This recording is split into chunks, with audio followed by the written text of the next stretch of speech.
CRDB na mkutanisha Young Africans dhidi ya JKT Tanzania.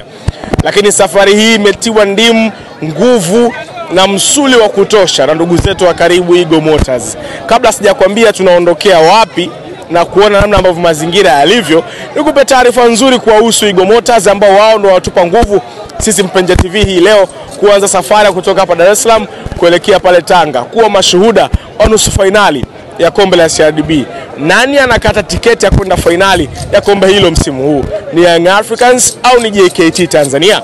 Mimi sijui, wewe mtazamaji wa Mpenja TV pia haujui. Lakini watufanya sisi twende kwa kujulisha wewe mtazamaji kile ambacho kitatokea pale Tanga.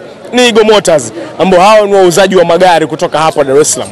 Wanaagiza magari kutoka China, Dubai, UK, South Africa, pamoja na mataifa mbalimbali duniani. Popote pale ambapo wewe unataka gari lako litoke, basi Eagle Motors watakuletea gari lako na moja kwa moja litakufikia nyumbani.